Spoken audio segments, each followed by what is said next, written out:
Yeah, ladies and gentlemen, boys and girls, this is Nightcap Knowledge. Put the kids to bed, get your nightcap. Put some on your head before you go to bed. DJ George Chuck coming to you all the way live from Gulfport, Mississippi by way of Black with No Chaser. Shout out to all my people in Jafrica. We are definitely keeping you at the front of our mind. And we got our hands on the plow. We're not going to let up. You are in more than our prayers. You are in our work. And we appreciate everybody for doing what they're doing for Jackson, Mississippi. If you can hear me right now, go ahead and share this live. Ladies and gentlemen, it is time for Nightcap Knowledge. We got to give a shout out to Jackson Rage Room. Jackson Rage Room is Central Mississippi's original rage and relaxation room located in Jackson, Mississippi. You can book your rage and relaxation session by going to rageroomjacksonmississippi.com. One time for the official water of Nightcap Knowledge, baby. It is Aspira Pure, refreshing taste, keeping it simple. Available at Amazon.com.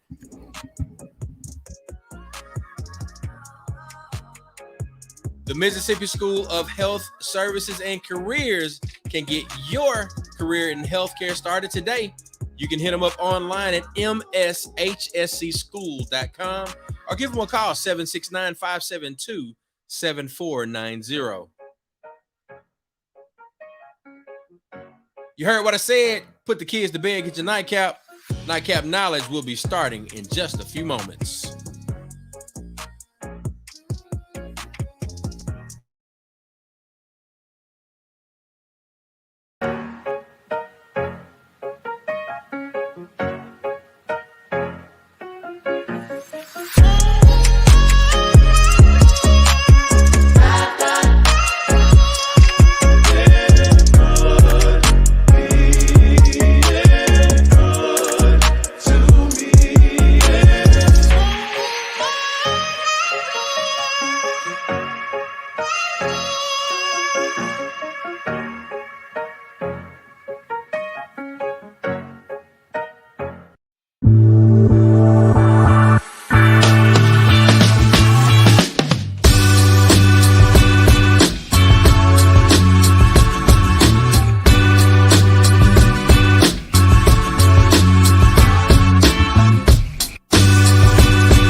Nightcap Knowledge, baby.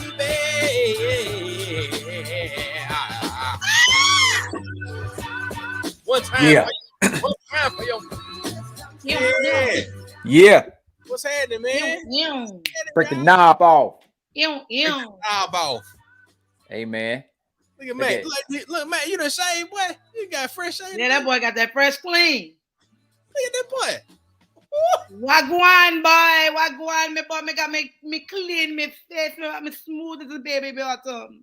What's up, boy? What's up, Matthew? Matthew already in the comments. Already in that thing. Mr. Blue Sky Stillwater, the celebrity hands to the stars. Let me get some of them hands right quick. Them hands. Hands. Put them hands on you. You got 10 days till you get your shirt, Matthew. I ain't shipping nothing up there. I see you on the 16th, man. Look, say that. I'm gonna say them $3, dog. Say that. You know, hey man, like, hey, come on, man. Come on, show up. Everybody, we are in the place. Oh, wow. Nightcap Knowledge.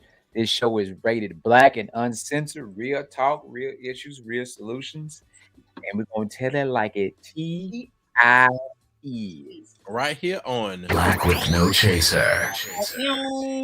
Let's go. Drop That that was- He shit. said that.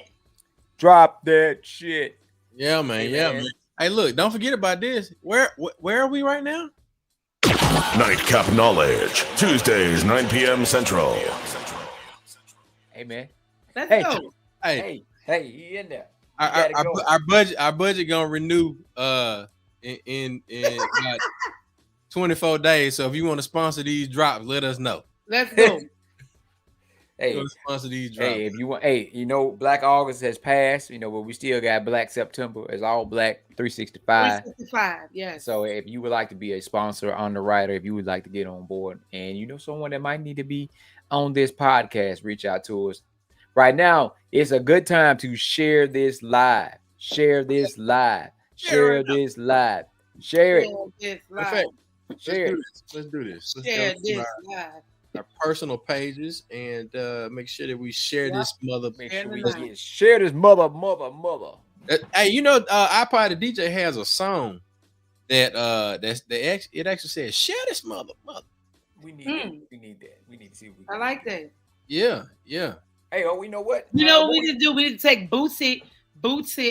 You wanna run your mouth? Share this live. Nightcap Knowledge. Share this live. Nightcap You Knowledge. want to talk? You want to run your mouth? We'll have them gangsters front your mother in house. We'll share this live. Really? Share this live. Really? Hey. They call Hey, it. what y'all drinking over there? What y'all drinking? I am drinking on my fat burner juice. Shout out to my girl Ronika with Juice to Juice. I got 3 days of juicing this week, and I'm back for 5 days. So I look. I had some tequila and some meth, and the cousin of tequila this week at mezcal. So I'm back to this. But I hey, dropped 14 pounds since August 16th. damn. Oh, that's what's up. So between changing everything and I can not tell. beating myself up. I can tell a lot of shit been happening. A lot of shit been happening. They've been running shit, literally.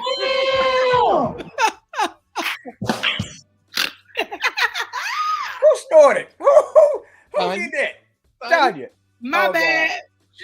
No, let's get the show started because we got my sister coming in this thing, and we've been talking Hey, back and forth all What you day. drinking, Chuck? Oh yeah, we jaw drinking. And we. I got the triple mash thing again, man. I'm doing like Tonya did. I'm gonna send you money. Bring me a bottle. This is my birthday week, and I'm gonna start this joke off with some Macallan. What's your birthday? The 9th, the 8th, Yeah, the 9th, the Friday. 9th. There you go. So Yeah. I'm gonna start this thing off tonight with the Macallan, baby. We're gonna jump in this I thing and do it like we do it. I get a drink of Macallan McAllen 12. on Friday. Come on. We Macallan gonna 12. start this thing out right. Got Hey, Mr. hey, Mac in the Hey, house. we're gonna make this thing work, man. There you Listen, go. Come on. big shout out to all of us because I'm telling you now, we make it. You know, we 40, we over 40. Yeah. We still doing what we What is doing. What you say? We look good. We Look, still making it do what it do. anytime people thinking I'm still in my late 20s, I'm like, thank you, boo. Come on. Like they giving me students be like, Miss Cannon, my mama older than you. And I'm like, how old your mama, baby? 32. I was like, oh, okay, how old you think I am? Like 29. Thank you. Look at Come you. on. Some of I that. probably done taught your mama. You just don't know that. Look at you. Look at you. Done insulted your whole mama. Not your half of mama. You done insulted your whole mama. Your whole mama. Pull She don't even know. Hey, don't ask that. She Don't never ask children nothing. Don't Wait, ask children you want nothing the at truth? all. Ask the child. Don't Ask ask the child. children Nathania. Don't ask them nothing. Then don't rob them and tell them don't say something. They're gonna say it even more. They're going to Not say more, even more. Mo. Don't ask them. If you don't want to know, 1,000%. Whatever you tell them not to say, they gonna say it. That part. What time is it? Oh, It hey, is look. 9:09. Time for your healthy minute. Hey, yeah, we're gonna jump into this thing, man. You know, we'll get on here and get to talking. So I picked the topic that was near and dear to what we have going on right now, and mental health minute for Motivational Monday was responsibility. And how is that important? Understanding in your mental capacity and emotional states that we have a responsibility not only to ourselves, but to our family, our friends, our community. And Jackson has been enduring a water crisis, not just Jackson, but some of the outsiding areas like Byram. We have Canton, we have Carthage, Camden, areas that were affected by the flood.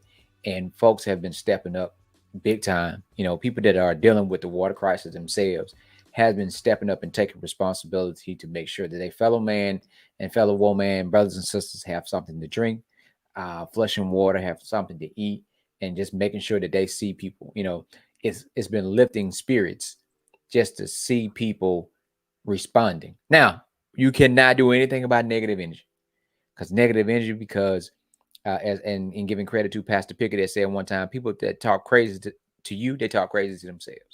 So they talk to themselves a certain way. They're angry with themselves and whatever they got going on in their life. So don't allow that negative energy to change the positive stuff that you're doing, taking responsibility for taking care of our community. A lot of times we did not put things in the situation that we find them, but we are here. We are in a better position than most. And then it's our responsibility to take charge and do something to help them.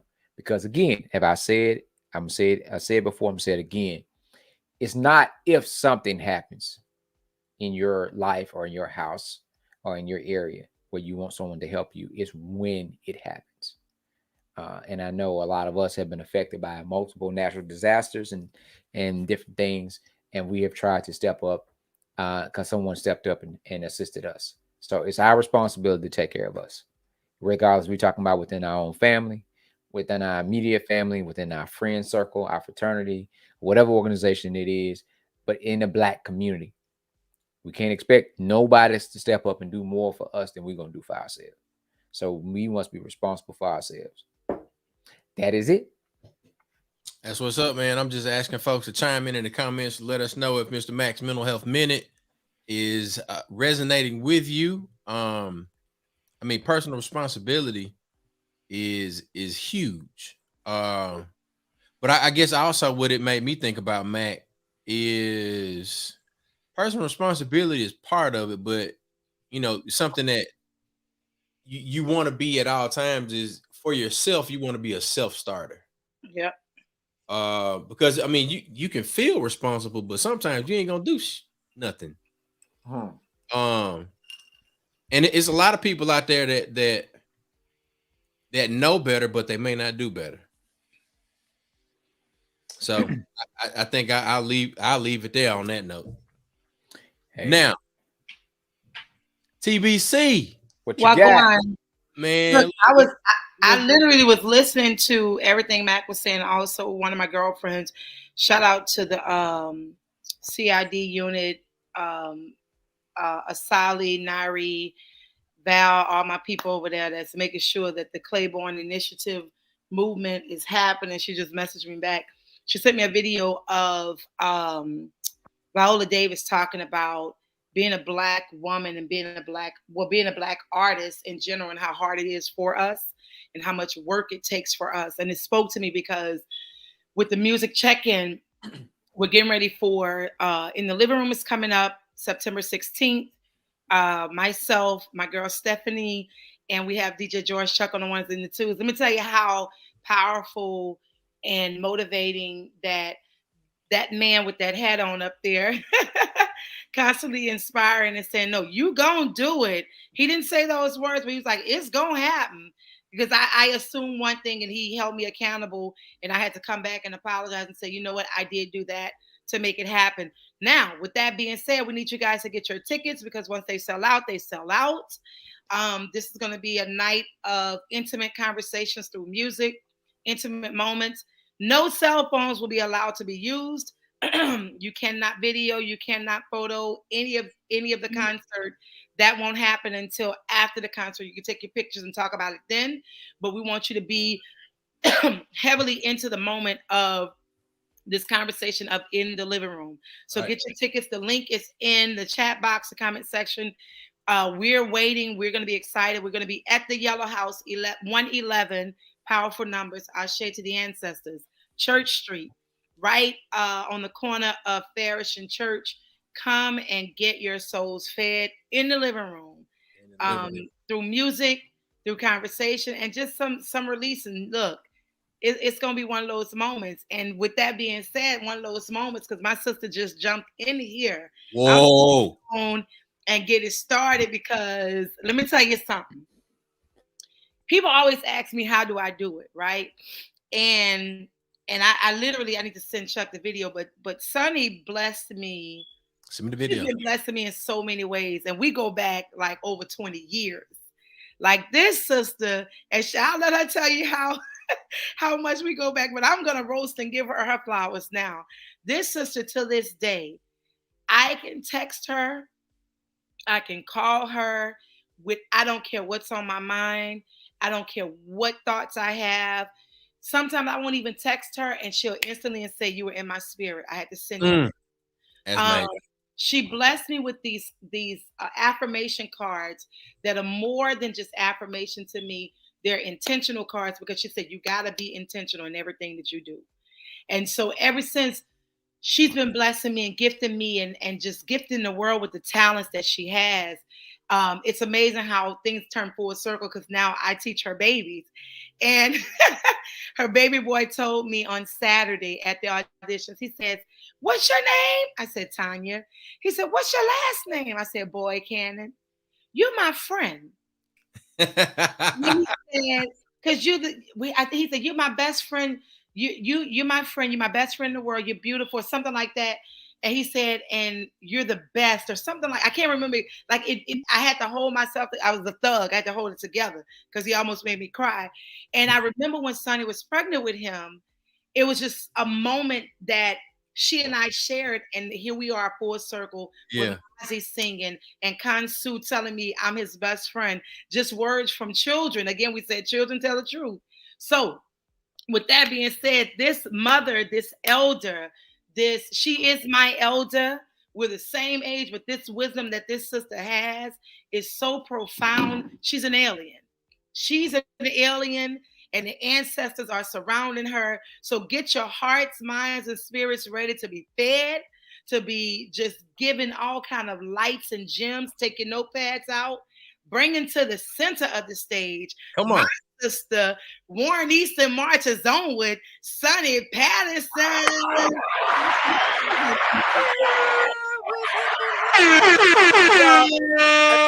I'm sorry, I'm super bootleg. I had to be in the car. I'm sorry. Look, I've been in meetings all day. Come on. I literally could not go inside because I could not tell the children that I was going to have to go in another room for quiet. Yeah. So I just had to do this in the car. You got it. Yeah. I understand. I understand. Yes. It's That's, good to be here. That's what's up, man. Good Sunni. Look, I'm gonna send Chuck the video later.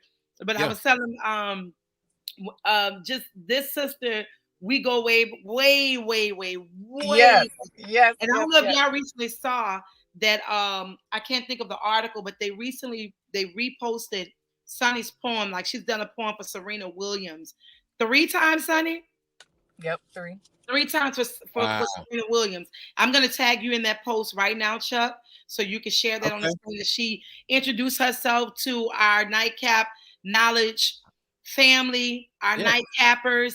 Sunni Patterson, tell them who you are. Look, we all know, but still, I know, just go ahead. Oh my gosh, I'm me. Yeah. So I'm a mama and a poet and a magician when I need to be. You know, we know how to make many things happen. Alchemists. We tend to create things out of nothing.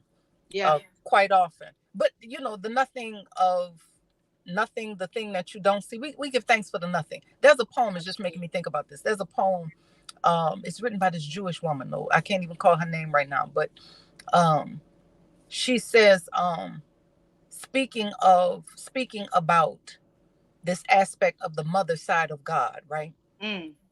But she says, Daddy God never wants me to see Mommy God as something. He always wants me to see Mommy God as nothing. And then she says, so we give thanks for the nothing. Hole in the flute, nothing. Hole in the pot, nothing. Right? So she goes into all of these things that's nothing.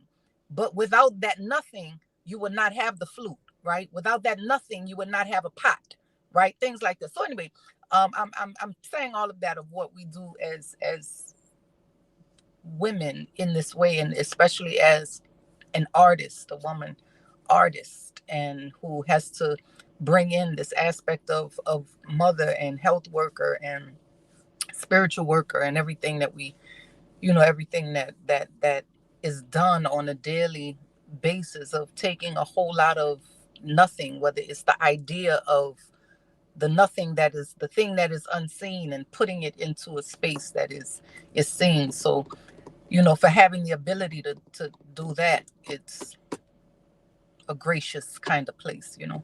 So I don't know, that's a bit of who I am. I like to cook, I like to draw and paint. All right. Y'all see what I mean when I say she's an alien? Like, she's so profound in the way ancestors speak and how she speaks. It's something that you can't do nothing but sit still and listen, because it's grandmama talking, it's auntie talking, and they're speaking through this vessel. And when she starts to talk, it's like, okay, yeah, I'm listening to all of you. What keeps you going, Sunny? Lord, the grace of God. Because sometimes I be like, I'm over it. But no, no, it's, you know, I really have a desire, and I'm motivated by service in this way. So I'm motivated by the ability to I'm motivated by my own aha moments and other people's aha moments. So I'm motivated by being able to, I'm very deliberate and intentional about connection. So if I'm doing anything, my aim is always to show just that connection, and to show that separation is really an illusion. And we've come to believe in the illusion. So we kind of have experiences, right, that validate those beliefs. So the biggest thing for me is what motivates me is having the ability to serve in a way that allows people to see their own connecting parts, to bring people to usher people into their own remembrance of themselves. That motivates me in a way. And when I'm saying remember, I'm saying remember in the most full sense of the word. Like remember, like really to put ourselves together, to put ourselves back together again, right? And what that looks like and feels like. And so then it's I didn't even know that was over here. I didn't even know I left my heart at home. I didn't even know I left my spirit in the bed before I came to work. I didn't even realize I did that. Or even if you did realize that that's something that's done, to show that it doesn't have to be done that way, if that makes sense, right? So that motivates me. It motivates me to be able to show like, look, that's you. This big shining ball of light, that's you. You know, so I'm in love with that part, right? And what that means and feels like and looks like, as, you know, just being a reminder along the path. That's really what it is. I don't know if it's a guide in that way, but it's just a person who kind of knows how to remind others of what it means to connect to the highest parts of themselves, you know. Wow. S- Go ahead, Sonny, Chuck. Your yeah. cousin. So look, I don't know if you remember me, but you did work with the Southern Rural Black Women's Initiative at Tate Hey, yes, absolutely. for a number of years. So when you Tanya, were I just brought them up to Tanya Saturday. Saturday. Yeah. so I was typically maybe one of two men that were allowed in the space. Yes, you were. Yes, you were. And I was the media You AV was everything. Yeah. You was everything. So the question at one, thank you for that. For you always being available to those young women, because a lot of them that I see now, they're doing great things, right? Yeah. Some of them working in higher education. I know a few of them are still a part of organizations that they matriculated through, and now they're leading those organizations. Deep. So one of the things that I wanted to ask you, you mentioned that you've been in meetings. Like what do what you meeting about these days, and what are you working on, and some of that stuff. Yeah. Okay. So what Tuesdays is always a long day. So Tuesdays for me starts pretty early. So aside from, I don't necessarily want to say aside from being a poet and doing that aspect of work, because that's brought into every area, right? So this one is this aspect of community health work. So with that community health work is what we do is we train artists and culture bearers to be able to go into communities to really kind of navigate communities to public health services. So we've partnered with, as far as the center, Ashe Cultural Arts Center, we have partnered with hospitals. So that's New Orleans East Hospital. It's Ashe Cultural Arts Center, Tulane, everything. So we've come up with a program that's called I Deserve It. So we assign health workers and who, again, are artists and musicians, because this comes from the space of it's the artist and it's the musician who is the most trusted. So the artist, right, is the one who is always able to find a pulse of the people. So if it's not for the artist, unless the politician is one who can tap into that art, their own personal, authentic art, unless they are that, they will not be able to find the pulse of the people in the way that a musician can, in a way that a certain note can, in a way that a certain word can, in a way that a certain tone and move and things like this can. You can be trained in tricks, but when we're talking to really getting to the heart of people and really, again, finding the pulse, that's when you got to thank God for the artist. That's when you thank God for the poet and the musician and the visual artist that's able to get to the part. That's the biggest thing for me, to be able to create things that that speak to the parts of people that make decisions. So a lot of times we can say all of these things, but the reality is that if we're not speaking, again, just that to the heart, to the spirit, and we're able to bring that in with some intellect, because we know it's not just about, oh, I feel good and it's all just, it's not, we know it's not, not always that, right? But I do know that I do have to appeal to that if I want a lasting change, right? So we go in with this view. So we train, as far as, again, artists, culture bearers, to do this work in the world, specifically in New Orleans.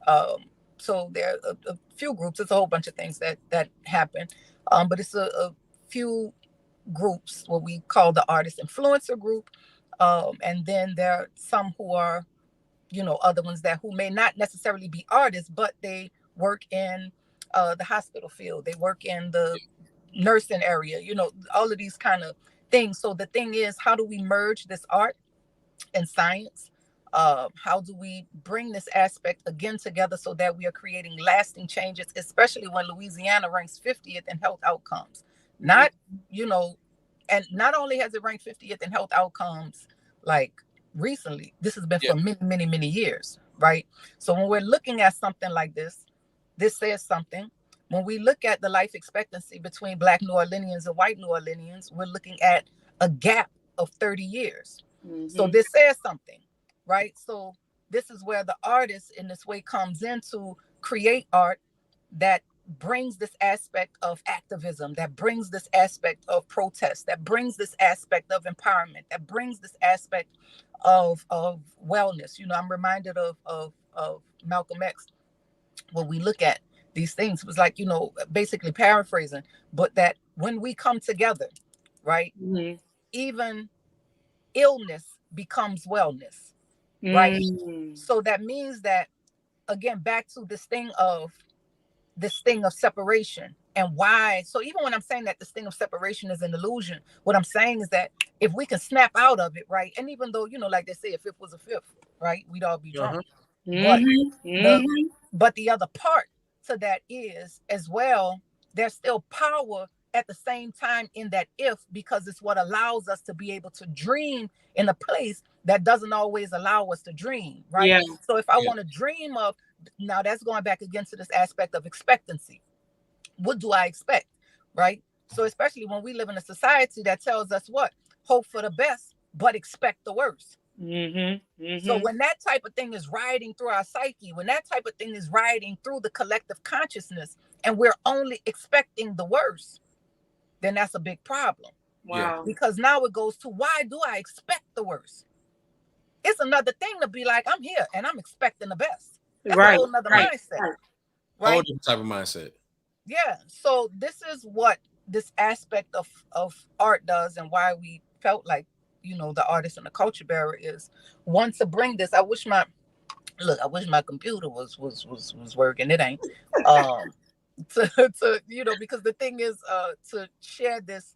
It's a community wellness manifesto that is extremely important. It's something that we share in every community. The thing is, we've broken up the city into zip codes, right? So we've broken it up so that each health worker is assigned a zip code. Yeah. And, you know, they just get out and do the work. But the first zip code, you know, the biggest thing for me, especially with doing this kind of work and wellness work, community wellness work, is first, what is my own community? Meaning this body that I'm in, this house that I'm in. How safe do I feel here? Right? How much grace am I giving myself here? Am I taking care of this particular home, these systems that run through my own body, my respiratory system, my nervous system, my kidney, my spleen, my this, my that, everything that comes about, right? So these are things that we have to consider, especially with doing service work. It's this thing of self-care that is extremely important. So that's the, you know, the biggest part where I always like to start. Which goes to, yes, there's this I, but then we move to the collective I that also becomes this we. So back again to, you know, Malcolm X, when it is the I in illness, when all of these things are put together, these systems are working for our greatest and highest good, it then truly becomes we for wellness. So that's the biggest, you know, the biggest thing for me. So a lot of the meetings are centered around that. I work with a lot of organizations and you know, schools and conferences and everything to summarize and put things together and write poems and you know, all of the good stuff that comes. So the days and readings and sessions and coaching sessions. Funny is, you know, like and I've always said this to her face to face. That's why I love our relationships. Like, we have always been straightforward, right? Since high school. No, yes. Listen, Tonya was, hold on, you know, how you know Tonya, how you see Tonya? This is Tonya. Do you understand what I'm saying? Tonya direct the choir. Look, it was the choir. Now we had a teacher, okay? Yeah. The teacher didn't have. What? We had a teacher, Miss D. Miss Demeris, move on the side. Miss Demeris. She gonna go there. She might play the piano. She gonna sit there. She might play the piano. Okay. Yeah. Who is conducting the school choir? Tonya boy. You understand? Yeah. Oh my God. That's who's conducting the choir. Okay.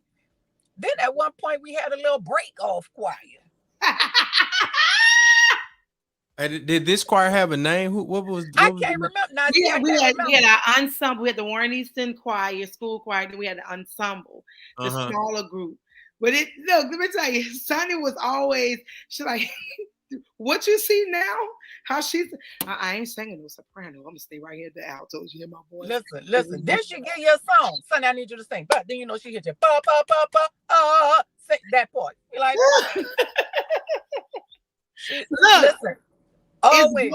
It's going like we have. It's so beautiful because now that I watch her kids sing, because I was going to speak to the fact that the way she's saying how she helps the community, that's at home.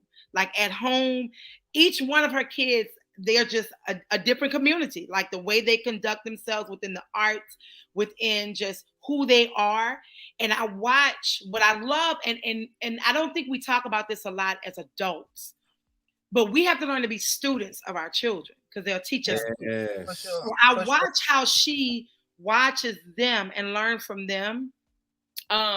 Because what I've learned from watching my own children at home and my students is they're very observant.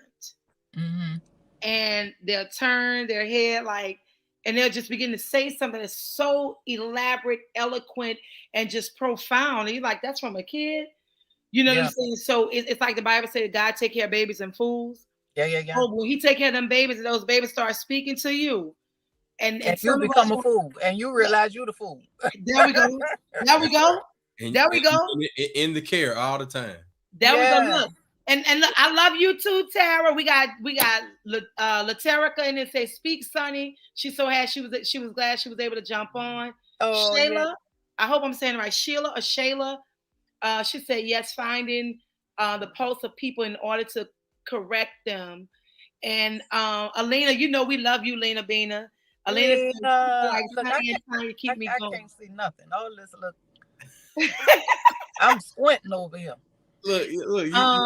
Mama Lewa, spiritual consultation. Say, hey, Sunny, hey, Mama Lewa. That's our librarian.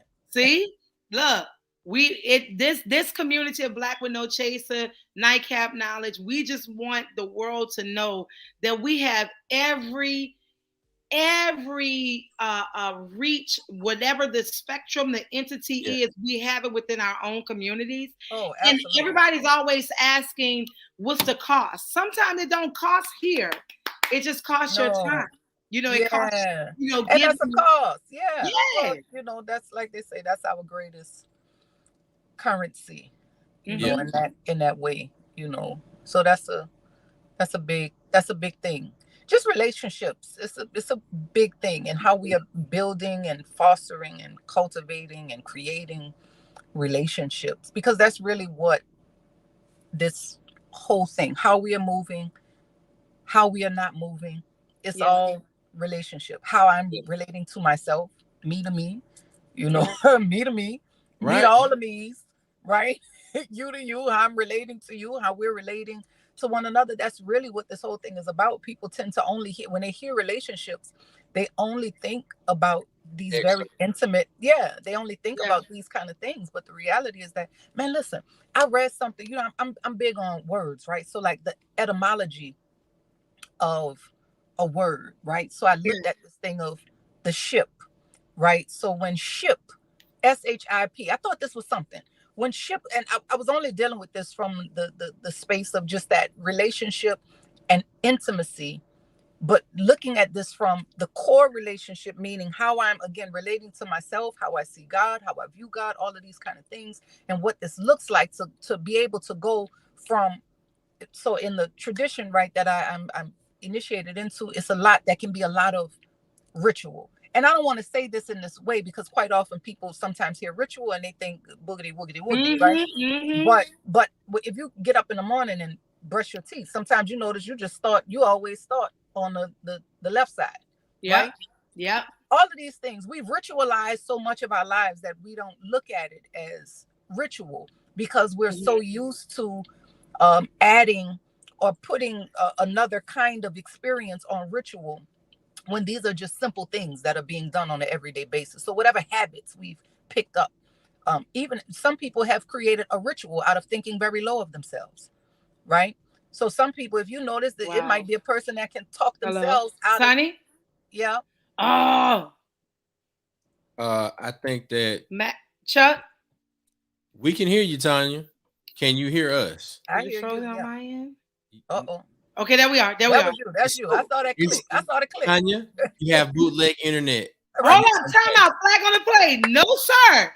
No, sir. Listen, Right? I No, saw sir. that little I have click come all in. of my bars. I have Baby, you all on of my bars? bars. You on bars? I got like all of my little bars like that. You got Yeah, this. You got them little things like that. Yeah, they do that, and then they do that, and then they do that. You supposed to plug into your router. Look, you. No, I'm good. Look, here I go. Let me make sure I'm plugged in. See? It was not me, y'all. I'm in the car. You know, I'm in the car, so anything liable to happen. I'm like, I don't know what's going on. We used to that, but Tanya has another level of responsibility now. There you go. You see. Okay. Now we on top. Yeah. You interrupted Sunny, and she was making a point. Don't have me leave out the room and come back because I know how to do it now. But look. I love it. I'm sorry. No, Sunny, look, shout out to Kaumba Academy, which is part of the Ashe Center. Hey, Kaumba Academy. That's So and somebody said, what would we do without blocks? So keep going, Sunny. You're in your office soul. Let's go office soul. Keep it going. So we were talking about the ships. Yeah. Mm-hmm. So it was the ships. When ship, they say, right, is added to a word. This is deep. This was so deep to me. So ship, SHIP, because we were talking about this aspect of ritual, right? So the thing for me was, and I brought in this spiritual system because it's quite often people can get very used to doing things, rituals and cooking, just doing things, right? But many don't know why it's being done, right? So what happens is that how do we go, and that's the biggest part for me, to go from ritual to relationship. And so in order to look at relationship, so we had to look at, right, this aspect of the word. So when looking at ship, and so this was a big thing for me, creating intimacy, because in order to go from ritual to relationship, there has to be a level of intimacy that is, it's a certain closeness, right? It goes beyond a believing into a knowing, into the space that allows you where there's another knowing here, right? With intimacy. So when ship is added to a word, SHIP, and C, meaning CY, right? Even that in and of itself says something. Oh, because ships go on water. So I'm looking at the sea as a sea, right? So even when we see these things, currency, we see all of these words that end with C, there's a reason why, right? So then we look at the ship and the sea. It says that when ship is added to a word, look at this. This was so deep to me. When it's added to a word, it gives it an essence of existence. That's one. Yeah. It adds a level of power. That's another. It also, even that, going back to existence, so to exist, it means to allow something to be, right? Something to come into existence, right? So that's the thing. But then it also means, look at this one, to ordain. I say, man, this is deep. That's when you start looking down. Have I been in a relationship or a relationship, right? So these are things, right, that you want to think about. No, these are things that you want to think about, right? Because ships, what you know about a ship, right, is that it don't belong on the street. It belongs on water. So you know that when a relationship, and there are many other words with ship that comes at the end, because whatever ship is added to, there is this level of something that it brings it into another space now, right? Just like with the sea. So, okay, we have this. And I was like, man, this is something that's deep. And that's when you start looking at, dang, how many have I been in a relationship really where I have allowed true existence, where I have really ordained it in a way that allows a person to come into existence over and over again.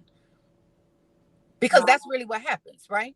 That it's quite often we are not always allowed to exist in the form that we are in. It's many times in a lot of relationships, people expect a certain thing of you, and that thing quite often has to fit another person's standard or expectation.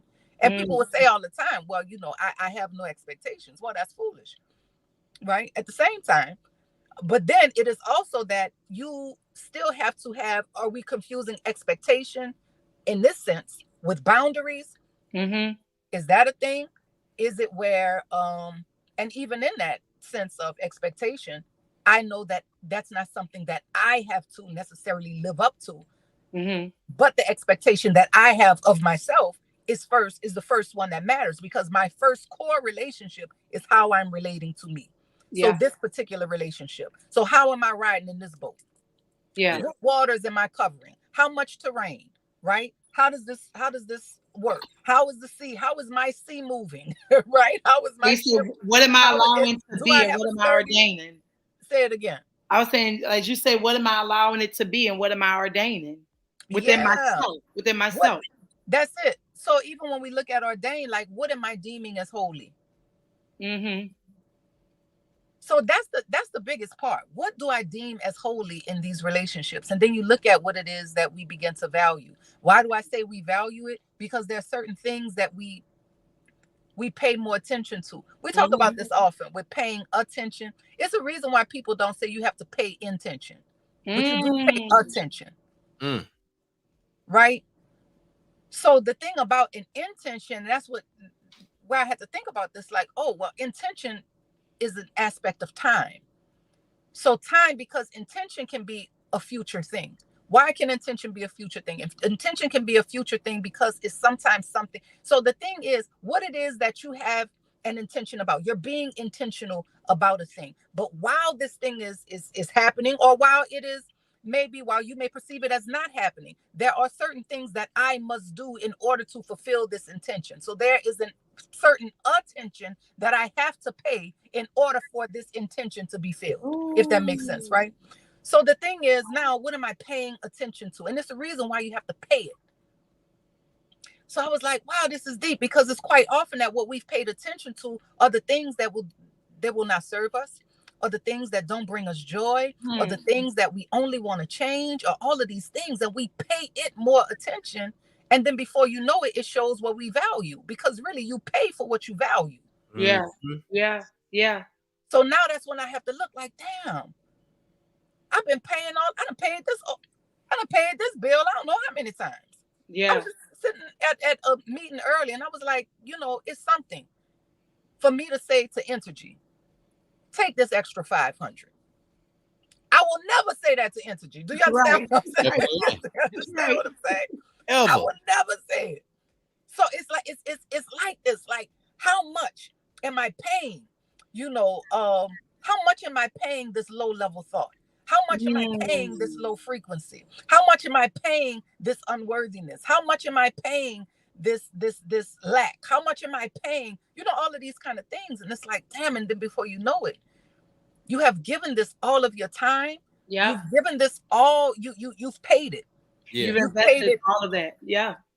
So this is a big thing with relationships. So it's always going to be first and foremost, how am I bringing together? It's the ultimate marriage of these principles within myself, this masculine and feminine principle that we've so mistaken for. We hear masculine and we only think man or male, and then we hear feminine and we only think woman and female. But the reality is that we are comprised of these two principles and these two dynamics. But it's only because, and we think it's only because we've been under the tutelage and destruction of destroyers for so long that we only see God through their eyes. We only see this one-sided God. We only see this punisher God. We only see this God that can't even give you anything, because you have to say prayers where you feel unworthy. You have to do this. And, we're taught this. And so I grew up very Catholic, right? In New Orleans.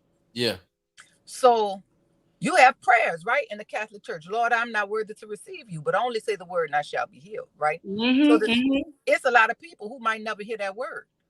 Yeah. So they only go on feeling unworthy. Oh, Lord, I'm so unworthy. I'm not worthy. But it's like, this is deep, because I just don't believe that God made you as such. Right. So that's a whole nother piece. So, really, this is the hardest part with doing this kind of work, that ultimately what we're asking of people is to come out of an old belief that doesn't serve you. Yeah. But then that's when you start looking and you say, oh, well, maybe it is serving you. Because it can serve you to only be engulfed in your hurt. Why can it serve you? Because it gives you rewards.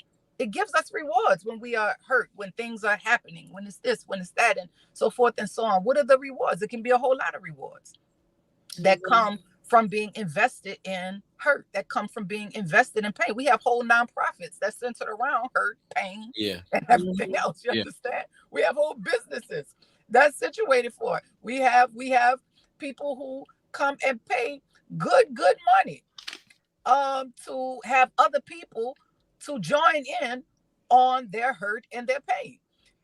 So the thing is, are we really willing and are we really ready to have whole relationships that allow us to move from a space of light and joy and healed, a healed vibration that allows us to go into places and be ourselves?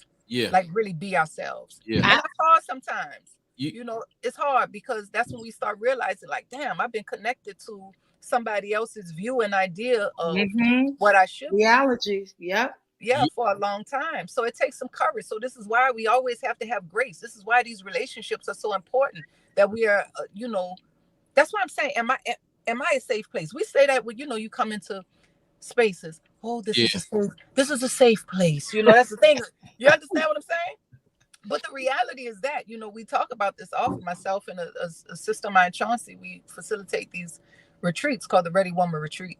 And we say this all the time. This may not be a safe space, because no matter what you do, sometimes trauma is so real and so hard for some people that no matter what you do, they will still not feel safe. So the only thing that I can promise is that this space, though, is a sacred space. Right. It is sacred, right? Yeah. It has been deemed as holy. We have created, from the lighting to the intention to the this to the smells to all of these kind of things. We've created this space. We've cultivated this space of sacredness. And within that, because this space has been created as such, the only thing we can do is guide you to a space, usher you into a space that can allow you to drop your, here my children come. that allow you to drop your pretenses, that allow you to drop your stuff. I'm coming, man. I'm on the phone. No, you can't come in yet. I'm coming. I'm on the phone. That's Kansu. That's Kansu. Oh, my boo. That's my boo. So coming. So look, Sunny, I got this thought in my head, and you talked about rituals for a moment, but then you were talking about operating within boundaries or an existence that has been created by other people. So it's like, if you operate within these boundaries, or this particular relationship that might not be the best relationship for you. And you start to ritualize the things and the expectations that this other person or this other entity has set for you, then you begin to lose yourself in that. It made me think about, I guess, those of us that are a part of the diaspora that live in America, these United States. Yeah. Especially when you started talking about our relationship with politics. Yeah. So one person that I believe that was able to, and I'm wrapping a couple things together, that didn't subscribe to politics, but they were able to speak to the hearts and minds of people. Yeah. As a true artist and a person that cared for the entire person. Yeah. That was Chokwe Lumumba. Yes. Baba Chokwe. Yes, yes, for sure. And he was one of my mentors. So my reason for asking you this question because I know that Tonya has spoke about the ancestors that are encompassing you. Who are the people that you subscribe to now that you would refer to as people that create safe space for you when you need an ear? These folks that you know that are people that not only operate inside of spaces like what you're doing in terms of Mhm. policy and community and in the artist realm. Who are the folks that you subscribe to, and how are you connected to them? Okay, so the first person, there are a few people I will Yeah. name, but one who comes, the very first person that came to mind was a dear teacher and mentor of mine. His name was Ackland Lynch. Um, that's one. My Oluo, who I call my who's is my Oluo or spiritual godfather, Obafemi Fayemi. That's another. My godmother, my spiritual godmother. Her name is Chief Oshun Monife Balewa. That's one. So these are people who I'm with on a very regular basis. I have a great circle of people to Yeah. pull. So I'm fortunate in that sense. I'm because I'm one who I don't believe in I don't believe in not how do I say this? Let me say what I believe in. Yeah. I believe in gathering, learning, and sitting at the feet of people to receive advice, counsel, to correction when needed, right? I believe in this thing. I believe in this aspect of community teachers. So there's a Nana Anawa Nantambu, who's here in uh, New Orleans. I have uh, uh, Shango Dare, who's another priest in Babalawo, who I consider, I mean, just very learned. So many people who I just, again, have the ability. Mama Minhati, who's a masseuse and just does energy work and everything here. Um, there's, of course, I got my Mama Jennifer and Mama Vera over at Community Book Center.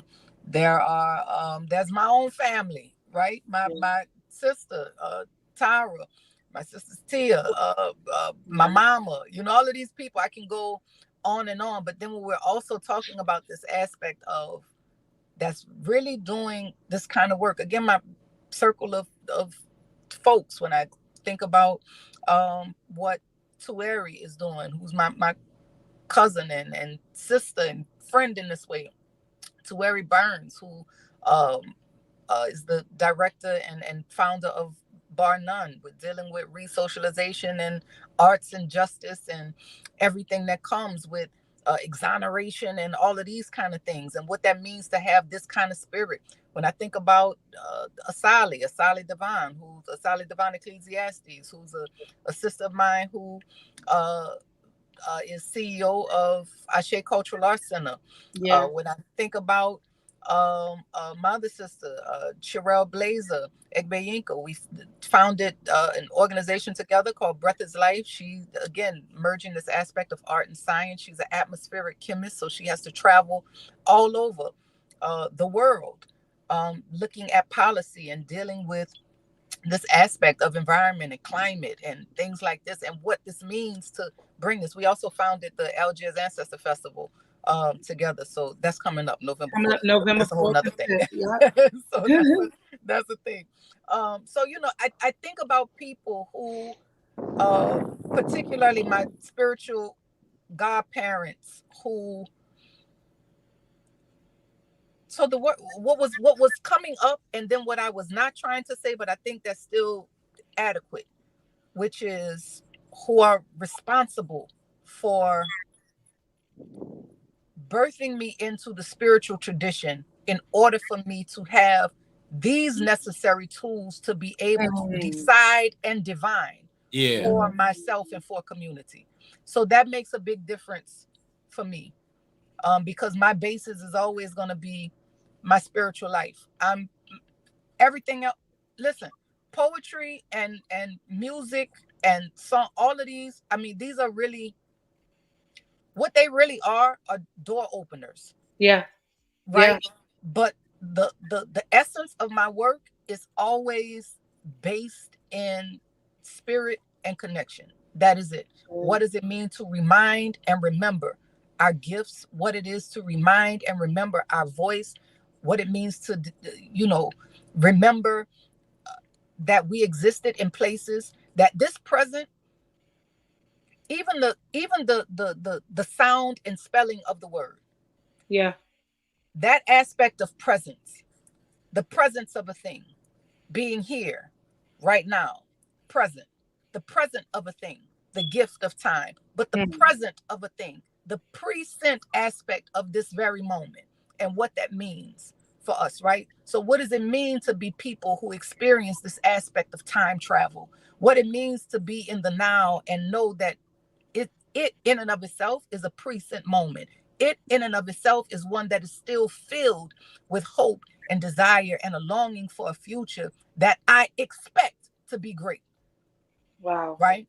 So I'm grateful to be able to have people, mother, sister, Sakil, Reverend Kiana, who these are people who I'm grateful to call sister. I'm grateful to call friend. Tonya. We talk about Tonya. Listen, when you talk about Tonya, okay, how do I say this? All right. So it's this thing of this ancestral realm, because it's quite often that people don't always like to talk about this aspect, because again, we have been taught to fear the things that we cannot see until you start seeing them. And then you still fear it until the seeing is done with a certain kind of eye and the hearing is done with a certain kind of ear. Right? So that's like when people ask, what does the voice of God sound like? Okay. Well, to me, it could very well sound like me. To you, it could very well sound like you. Right? However, to me, yes, it sounds like me, but what I also know that I'm hearing when Tonya is singing is still the voice of God. I know when Chuck is speaking, I'm still hearing the voice of God. I know when anybody comes up, because what I know of God is that it is not bound by the limitations that I may have and the limitation that I have set up for this vast omnipresent. And we say that, we say, oh, omnipresent. We say omniscient. We say all of these things, but the reality is that, well, no, I don't mean that he's over there. I mean just right here in this part. Right? So it's like, no, I'm really talking about everywhere. Yeah. So when we're talking about this aspect of these ancestors, right? See, we say little things until we get a whiff and say, oh, God, it reminded me of my grandmother. That smelled like a perfume my grandmother used to wear. Oh, God, the smell this reminded me of, a particular food. This reminded me of this. Okay, so I'm bringing Tonya up because I remember us, and I hope that I can say this. Forgive me if we can't, because no, you can't. Because I'm gonna keep saying it. Okay, but we were talking about this aspect, right, of just ancestor work.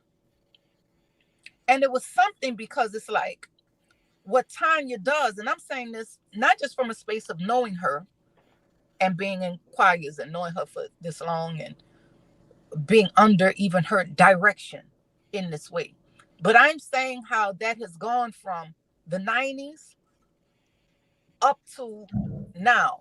One most significant part where Tonya ushered all of us into a space was at my father's funeral, right? Now, this is deep because the thing for Tonya was that it was almost like I don't know if I'm doing this. I don't know what I'm doing. I don't, right? But it's not that I don't know what I'm doing, as in I don't know what I'm, how to sing. I don't know such and such. But it's really making the connection between Tonya. you usher people in, not just us, right? Not just the people who are here, but you usher people in, the ones who, yes, we might see them, we might see the clothes, we might see the body, right, laying in this coffin, but you're ushering in this essence into a space. See, we think about the home going, that's what we call it here. But when you think about a homecoming, so what am I saying? I went to Tuskegee University. I graduated from Tuskegee University. Anybody that's graduated from anywhere knows that when you go for homecoming, homecoming is the time, right? Yeah. Homecoming is like, oh, I'm about to see everybody. It's about to be lit, blah, blah, blah, blah. We about to do this. We about to do that. Going down. Here comes this essence of a soul that has to be ushered in to this space, this heavenly realm, right? If we could animate it this way, right?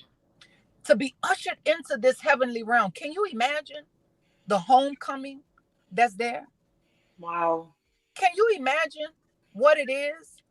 Yeah, you can imagine, because you've been to homecoming for your university. You've been to a homecoming if you've had to travel a far distance, and then you come back, and if you have children, you know that your children, oh my God, they hugging you, they doing this, they doing that. So when I think of this, right, and I think of this aspect of a home going, like what it is that she is so skilled enough to do, what it is that she's so trained enough to do, but now there's an intention that's there with it, knowing that I'm not just singing songs for you to feel good. That's very important. But it goes from, I'm also singing songs to usher you into a different dimension, because right now you're going to have to exist without the physical presence of this person being here. So that's a thing. Yeah. That's a big thing. That's a thing when it comes down to, listen, do you know how many people said to me after Tonya sang for my daddy's funeral? Look, when I die, I want that girl that had them, I want that girl that had them All-Stars on. That was playing that organ. I want her to sing for me. Look, I had an aunt, my Auntie Deborah. Auntie Deborah said, I knew she was about to tear it up when I saw them shoes she had on. I knew she was about to tear it up when I saw she had tennis shoes on. You understand? So it's things like this that play a part when we're talking about this aspect of how are we using our gift to open us up, to expand us into a space, but also if we are truly using our gift and truly being authentic with who we are and what we are doing and how we are doing it and everything else. And even that how can change and shift and all of these kind of things, right? Yeah. But if we are authentic with who it is that we are, with our gifts and all of these kind of things, then what it allows us to do is open up. And then what that does, that opening, it allows other people to open up. It gives people permission that you too, this is for you, and for you, and for you, and for you, and for you. There's a divine kind of permission that comes with this. So I'm grateful to say that I have teachers who are skilled, who are experts at what it means to bring a gift to a place that may not always seem, it don't always seem like poetry can go in these spaces. Yeah. It don't always seem like this song can go in these spaces, but the reality is that you can look up and everybody needs to learn the art. I don't care if you're a scientist, a mathematician, or this or that. You still have to know the art of math. You still have to know the art of science. You still have to know the art. This is a practice. So we're all practitioners of what it is that we have come to do in the world. Now, does practice make perfect? Not all the time. Right. Because perfect, my mama told me one time, she said, you always think you got to do your best. Me, I was like, yeah, you know, but she said, but the thing is, your best can change at any given moment, but it can change at any given moment because each moment requires a different best. There you go. There you go. Right? So my best right now, this is a different best from what I'm about to have to do when I get in the house. Yeah. This is a different best from what I'm gonna have to do in the morning. This is a different bet, right? So all of these kind of things. So it really goes to, and that's the whole part with, listen, things can happen literally in a blink of an eye. That's all you think about somebody dying. Somebody asked me one time, well, what is a moment? I said, well, a moment, I said, this is deep because a moment can be as quick as an eye blink.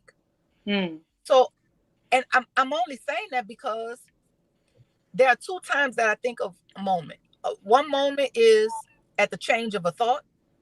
The other moment is the blink of an eye, because life and death can happen in between blinks.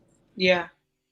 In between blinks. So when I think about how many times we have all blinked collectively within this call, it's people that could be dropping like this. I don't know that, right? But I do know that I'm being given an opportunity to breathe in and breathe out and to complete that breath. Like if I breathe in and don't breathe out, that's a problem. Yeah. So this is about the completion of breath. So even when I'm saying the completion of breath, when I look at what spirit means and I understand that spirit is translated back again to etymologically as this aspect of breath, then I'm grateful that I have spirit moving through me in this way. Even when I look at this particular time, when it's been a fight and an attack on a respiratory system, a re-spiriting system over and over and over and over again. You preaching so much. I'm taking notes in my phone. Shout out to Dr. Courtney Bryant, my professor over at Tulane. Hey, that's my sis. And she's a phenomenal pianist. Also just a great light that I'm so happy to be under her tutelage of learning. Dr. Courtney Bryant. Yes, she's just very straightforward. I love her energy and I love her light. Thank you so much for tuning in. Siberia's on here talking. And I love that, Tyra. Alina, look, let me tell you, Sunny, you said something really quick, and I'm not going to be long, like the preachers say. When we talk about the word, you know how the preachers be, but when you said ship, and you were talking about the relationship and spiritual aspect, I go back to, as I shared with our viewers, our nightcappers last week, I started grad school. Monday made 3 weeks ago. And just in my readings alone, I shared with Chuck and Mac, I was like, I'm just so, inspired and motivated by what I've been reading and what I've been learning. And so in one particular reading, I want to say his name is, last name was Cook. I think it's Nathan, but I mean, Nicholas Cook. It was an article that was written by my professor, Professor Sakakini, who had us to read about sound and music. And so I started asking questions like, which came first? Sound. Chuck and I was talking about this last week, or which came first? Music, which one? And so then within the reading, he gave us this other passage. No, Nicholas Cook was the small introduction book. And so it was one passage in there where it says how the body responds to sound and music naturally, right? So it's all different sounds that we have. So it goes to talk about the Catholic Church back in I want to say it was the 1800s, late 1800s, early 1900s. But what the Catholic Church decided to do was, when, let's just say, the choir sung a song and it was so beautiful, if someone was motivated and felt like standing up and just doing this with their shoulders, the Catholic Church figured that was making somebody aroused. So because they were getting aroused by this sound, this melodious sound that God created, they told all of the parishioners and the churchgoers and musicians, do not write a song or whatever makes somebody have a different arousal or response, natural response that looks promiscuous. Put the word God there, whether it's lyric, whether it's music. And so it brought me back to the relationship and religion, and why I had to let religion go, because Chuck is a preacher's kid as well. I was taught to be scared of God. I was taught to be fearful of what God would do for me, because if you eat this much, God gonna make your heart bust open. If you do this, God gonna strike it down. And so all of these things that I grew up learning, and I began to see things myself. And as God began to speak to me, and ancestors started speaking, and then here we go. Now I'm on a whole different level of seeing things and hearing things from a different mature ear, spiritual mature ear. Yeah. I'm able now to connect and understand. And that's why when I call and say, well, Sunny, this spoke to me this way, and I saw this, and what do you think? And Sunny will say, hold up, I'm sending you this. And it's always like I know where to go for my sounding board, for my spiritual connections, because you're so connected to the spiritual source, like you're plugged in that I can put my plug into your what we call those things? Aux cord. What's the thing when you have multiple plugs? Mixer? No, what's like Surge you plug surge protector. I can plug into your There surge you go. It sounds like. Yeah, I can plug into your surge protector because I know you're plugged into the source, and you've never led me wrong. You never get even Chuck and Mac. I could plug into them and get all type of sounding. Like again, be truthful because honesty can waver. Tell me the truth up front. I don't want your honesty. And so I feel that ever since I came forward and told Chuck and Mac, hey, I want to be a part of the show, I've been able to learn so much about me by staying plugged into their surge protectors and learning. I hope everyone that's on here that you find a way and have that sounding board that you can plug into and make sure that they're telling you the truth, not the honest. Not the honest truth, because that's different. Telling you the truth. Like is. Because here's the thing: when people begin to tell you the truth and you don't want to hear it, that's a sign of immaturity because you're not ready to take that next step. You know? Well, it's something even with that. We just had for Black August, we just had a beautiful panel on just the state of Black education. I'm thinking about one of our guests who's a doctor and friend, Tara Gay. She's at a school out in Atlanta now, but she just does remarkable work. But anyway, she brought something up that is important for us as well when we are doing this work. And it's always about asking, because we say, look, I'm just going to say it and that's that, right? But then it goes to, does this person have the capacity at this point to hold this truth? Ooh. Right? So it's quite often that this is why strategy is important. This is why we also have to be, it's I don't want to say that we have to live so methodically and that it just has to be, but I do want us to know that there is this thing of strategy. Yeah. Right? That there is this thing where it does go to where I have to, as a truth teller, as like everyone here, and this is not to say that we are determining whether people can handle a truth or not. This is not that type of thing, right? Not in this arrogance sense. Like, man, I'm not about to say they can't handle. You have people that say, man, people can't handle the truth. But no, this is really coming from a space of honoring a person and honoring spirit in such a way for me to ask before a thing is said, is this the right time?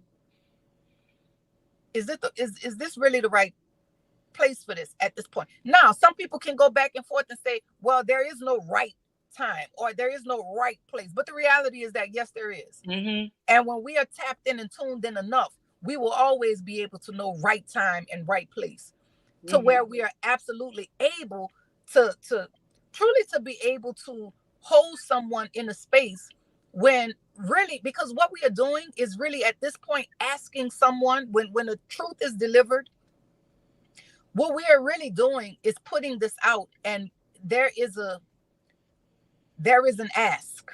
And the ask is, I'm gonna need you to shift these belief systems a little bit.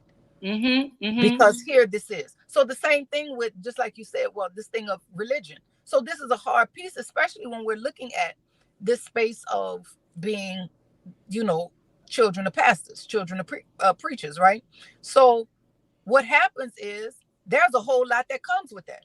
Oh Lord, what's gonna happen when I say this? What's gonna happen when I tell, right? We go through this whole thing, right? So this is Well, you this is tickle a me with piece. that one. Yeah, this is a big piece here, but it's important to this is where this thing of courage comes in. This is where this thing of hope comes in. And I'm saying the divine aspect of hope because hope is not something for cowardly people. Because you don't hope for something that you already have. You hope for something that is to come. So this is the thing of, but not some, empty thing of hope and like this blind thing of faith. This is what we are, we've been taught for so long to have this blind kind of faith. But what we know about faith is, what do they say about faith? They use words that give evidence. You understand? So this is something, it's not some blind kind of thing. Yeah. Right? So this is something that, yes, it may be unseen. This is why the real work is so important. Every gardener knows this. Every person who has worked with land in some kind of way knows this. There's a certain faith that you have to have with putting a seed in soil. Hey. There is no way that you're gonna go and be like, let me dig it up. It's still there? Oh yeah, it's still there. Put it back. Let me take it from the root that it's already started growing and put it back. Yeah, you understand? And then what happens when you keep doing that? We keep doing that. Let me put myself in this equation. We do something like this. And then what happens? We get upset with ourselves and then now we start talking bad to ourselves like, damn, I knew I wasn't good at this gardening shit. I knew I wasn't, you know what I'm saying? I knew I shouldn't have did something. But that's the beautiful thing again about working with the earth. I was just telling this to another herbalist friend of mine, a sister of mine, Fiona Strong, who's a fantastic herbalist and who teaches this aspect of herbs and plants and everything in Florida. And I'm like, it's so beautiful. And another brother of mine, I'm giving thanks for these people as they're coming to mind. I just want to say their name. So Ross Kofi, right? So we think he's out in Atlanta. So the thing is, the beautiful thing is so much. This is so much. So there's also a quote that says that nobody wants to know God because nobody wants to stoop that low. I said, okay, this is something. So it made me think about plants, herbs, trees, all of these kind of things. In order for a person, and really so much of this thought came because I've heard people quite often, see, humility has gotten a bad rap. And I heard somebody say, a very spiritual person, she said, I'm done with this humility thing. I thought this was deep. But how it's said is because when we look at it, it's because she's attached, she as in most people, attach a particular kind of experience to this aspect of humility.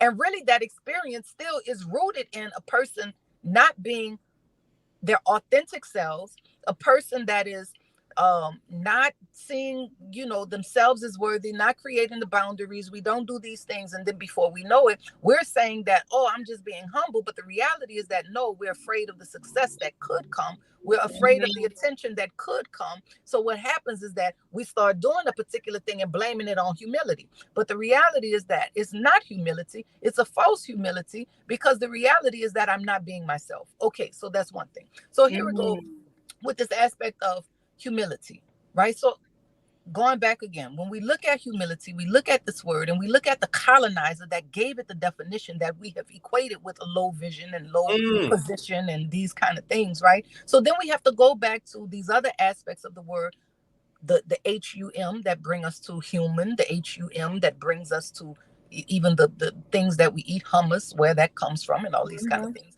But the HUM, right? And what this goes to, this aspect of earth. So it's like, oh, the reason why it's said as in low, because it's this thing that comes with earth, this thing that comes with soil. So it's not that it's having a low view of a person's position, but when you look at it from, again, this aspect of a colonizer, certainly it would be this aspect of having a vision and view of you, low-level peasant, because you are the one who tills the soil. You are the one that tends to this land. You are the one that does this. I'll just create the laws that can write you out of the laws, that can write you out of existence. Okay, so when I look at myself through those eyes, certainly what I'm seeing is low. But when I look at and understand the essence of what the earth does, I have to look at the blade of grass. I have to look at the herbs that make me well. I have to look at the plants and the lily of the field and so forth and so on. Because what does it make me do? It makes me bow. When you work with land, when you work with soil, when you work with just to look at a plant, you have to get down. You got to get on down. You got to get down. So this is a thing of when we're bowing to one another, this is not just some bowing, oh, this is out of, we do this, but this truly is like, man, I'm bowing to the earth of you. I'm bowing to the divinity of you. I'm bowing to this essence of you that knows, one, how to get up, that knows that you have been created from this rich substance, that knows that you've been created from something that allows things to grow, that all of these kind of things that play a big part. So this is, this is a big thing. We're such a fickle but fantastic people. So fantastic.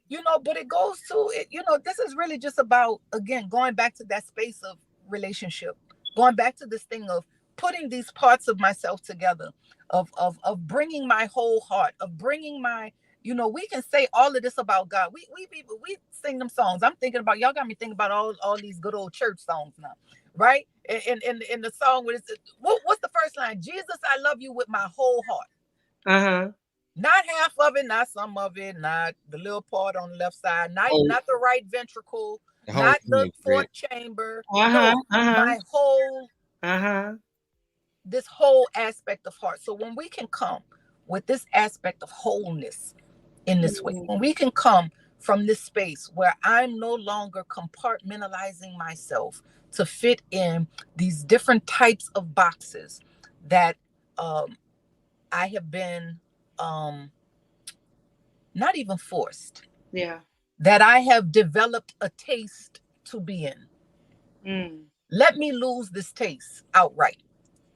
Let me remove this taste from my palate so that I can always come full. Let me no longer desire the taste of and for separation. Let me no longer desire the taste for low-level thinking of myself. Let me see God as full. Let me see God as me. So this is a thing, and it requires having the courage to remove old thoughts and old thinking that no longer serve this new self that is trying to emerge and become.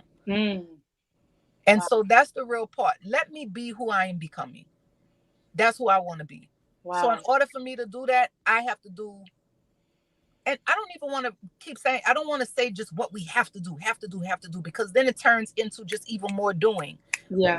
Really, the essence just wants us to be, just wants us to, allow and be receptive. But see, we're so used to doing because we have been living in a masculine state for such a long time that when this essence of intuition comes in, it's seen as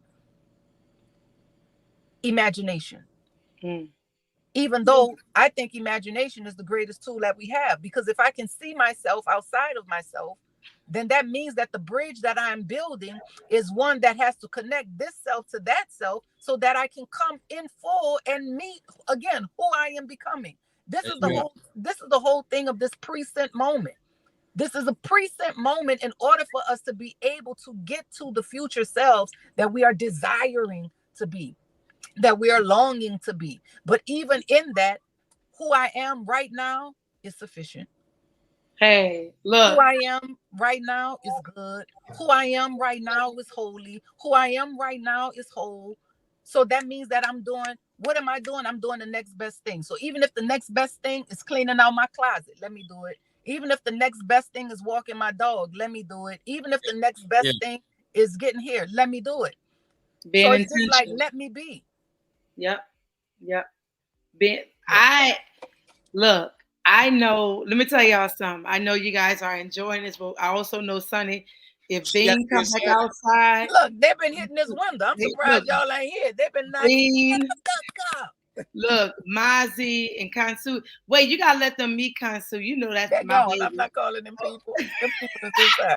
I'm Well, not look, calling here's real quick, Sonny, really quick, because I did mention to Chuck and Mac, we have Tougaloo's homecoming coming up. Hey. Hey, and I mentioned to them this idea. I was like, hey, why not? I'm a graduate of Tougaloo Eagle Queen. We love thee. Get I feel myself. like I didn't know that. Yeah, I graduated 2008 because it was during all of the time during Katrina. Yeah. So yeah, so I finished because I was at Dillard, but I finished from Right. So Wow. you, myself, and Queen Mother Mia X. Hey, yes. Just coming up to Tougaloo and just doing a profound weekend for the homecoming to not just party and have a good time, but to uplift and motivate the minds of those young and great future leaders, as well as those of us who are there. So I told them, I said, we'll get some things in place and get that together so we can start marketing and sharing that information so the students can be happy and ready and excited. And so, yeah.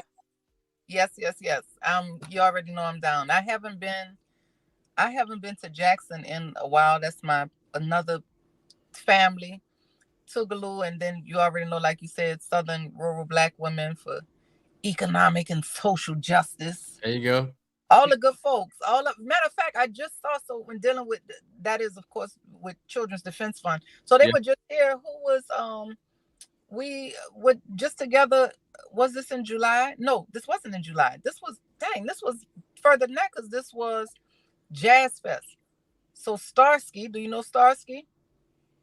Starsky is, I want to say Starsky is president. Don't let me get the line. But anyway, all of them, we were all just together and everything. So you need a Blackwell, that whole, you need a Blackwell Young Women's Leadership Institute. Yeah. So that part is Jack's my dear brother Carlton Turner and everybody that's out there with roots. With the sip culture and everything. So I think about them. Matter of fact, I just spoke about Carlton because Carlton's nephew, and he's probably, I think Bean is 13, so he might be like 13 now. But we were at Highlander. Highlander is Tennessee. Space out Tennessee, right? Yeah. So anyway, doing all of this work, that's the beautiful part, them alternate routes and everything that we do there. But Carlton's nephew was a baby, and they didn't know at one point what he was allergic to. He would just do this vomiting, right? Projectile like vomiting. This little baby would be doing this vomiting. Turns out that he was allergic to the vaccines. Wow. So what, the only milk he couldn't really nurse, the only milk he could keep down was goat milk. Wow. So this says something about people in Jackson. Well, technically he's in, what's the other, Utica. Is it Utica? Oh yeah, Hines County, Utica. Yeah. Okay. So they live, it's a farm or so, right? They live, they have out there his mama and brother, everybody. So anyway, here me, city, I'm like, all right, what y'all getting, a carton? Y'all getting cartons of goat milk or what? They're like, nah, we gotta go. I was like, oh, yeah, that make more sense. Right. I'm like, oh, right, you gotta go. So yeah, So anyway, I've been talking a lot about Jackson and my family there in Jackson for the past week or so. So that's good stuff. Well, I think it'll be great. We come. TP Michael said, "Come." He said, "No, come to Antigua." Yes, that is my sister. So. I'm sorry. Tasa, happy birthday to her son. Happy birthday. So Tasa is a person who does so much for me when it comes down to this aspect of just the business and answering stuff and getting, because that's the other part with the, how that emails and everything else. So she does a lot. So I'm grateful for her. So she is in Antigua. So we definitely have to go there. We're ready. My bag. I already have my bags packed. Listen. I'm vegan. Can Yes. be on your farm. So yeah, but no, I don't know if Mac, if you had any questions. Mac was having some technical difficulties. Mac is our man, professional, just keeping us mentally sound. This brother is so connected and so powerful. So I'm glad you were able to get on. Mac, Sunny Mac. Hey Mac, I've been seeing them dip in and out. Yeah, he was. Yeah, I'm here. I'm listening and then and soaking it in, and that's why I was, pointing at you on some of the things that you said. Like we try to connect with logic, And I just talked to somebody recently. I said even to this day, from the late '90s, Dr. Amos Wilson message is still relevant. That the rational mind for the Negro is considered to be radical. So anytime we do something that's common sense for us and our people, it's considered to be radical and appalling. How dare that you do that? Appalling. That's a good one. So yeah, so we definitely got to connect that energy and connect our past and understand our past. Somebody posted on Facebook yesterday about music, right? He's big into music. He didn't know the story of B.B. King connected to Lexington, Mississippi. Everybody know B.B. King is from Indianola, right? But they're like Beale Street, Blues Boy, right? But we have a Beale Street in Lexington. Oh wow! And so I grew up hearing this all my life, but in 2022, this guy who's a little older than me, he never heard the story.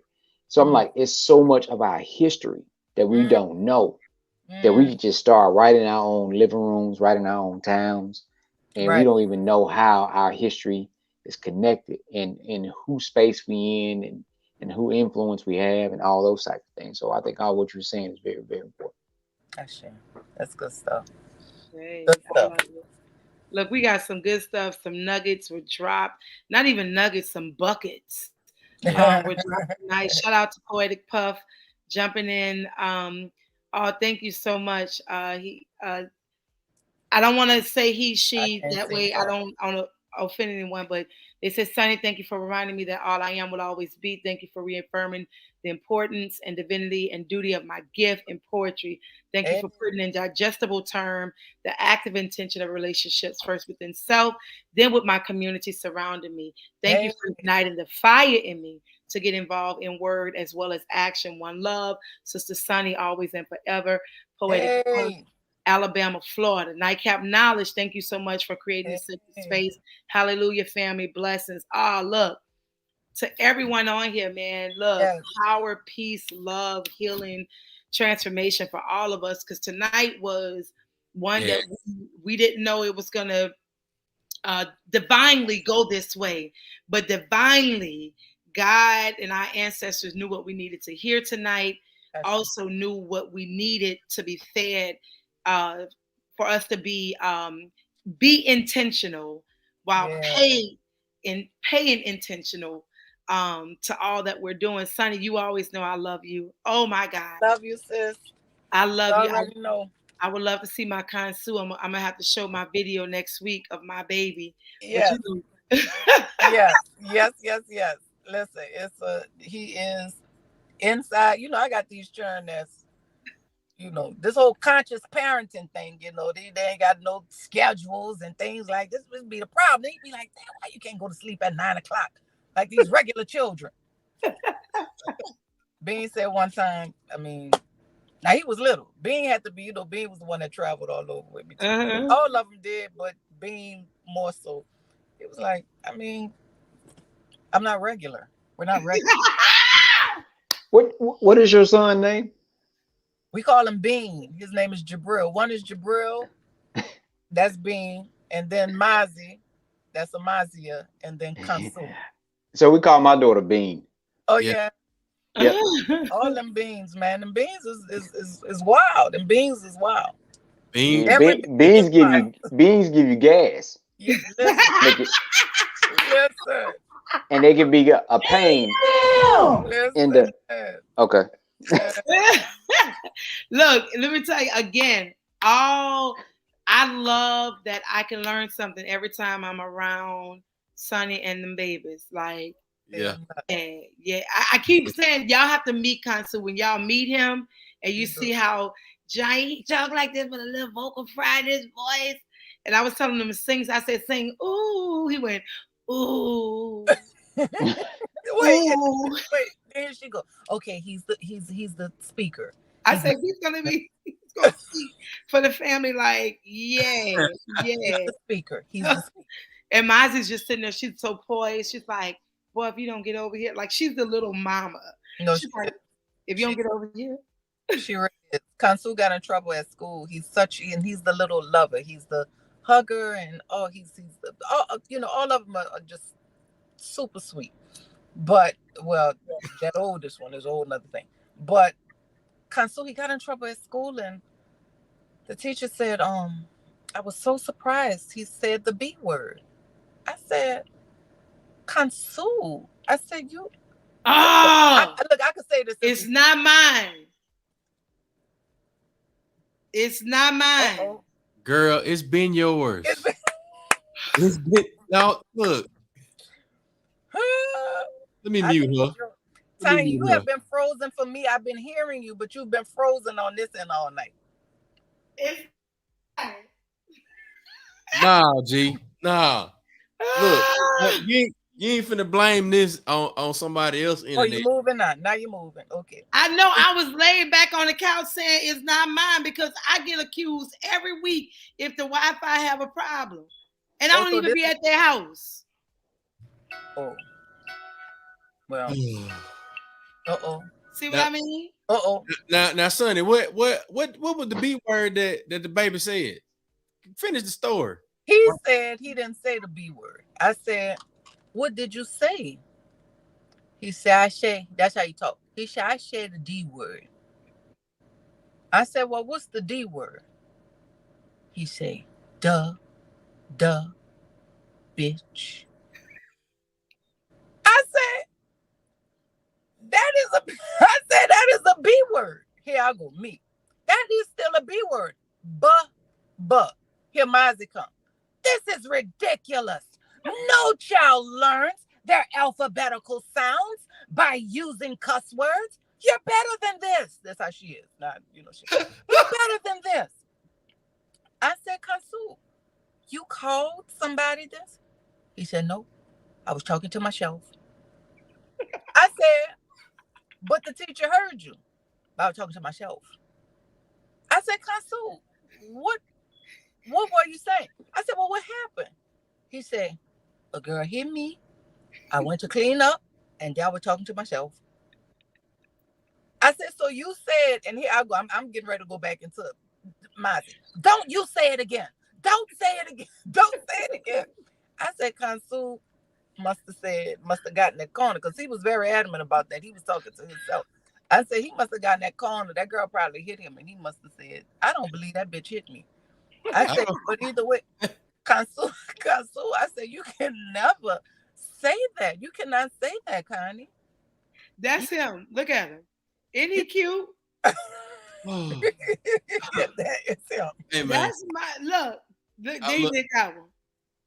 I absolutely love kid stories because I have two of my own, and man, I tell them to Mac and Tonya gets things out of Jackson and McRae that are always surprising for me. But that doggone Jackson, yeah, that's the thing. Jackson and Kazu, I think they could hang out. They can hang out. Yeah, I believe it. About that action. Look, Action Jackson. That's him. Action Jackson. Action Jackson. Yes, that's what we're gonna do. Homecoming weekend. We're gonna see what that's gonna be about. Yes, I'm about it. All right. Negative. Everybody's had a great time tonight, Chuck. You know where we gotta go because we passed some people bedtime. Now make sure y'all follow Sunny on Instagram, Facebook at Sunni Patterson. Make sure you go and support my sister.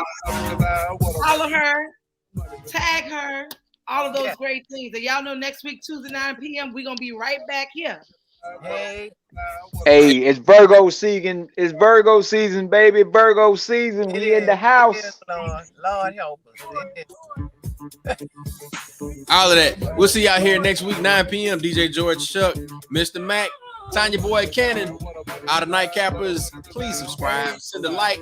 We'll see y'all next week. Peace out. Peace and love. Black with no chaser. Nightcap Knowledge. Tuesdays, 9 p.m. Central.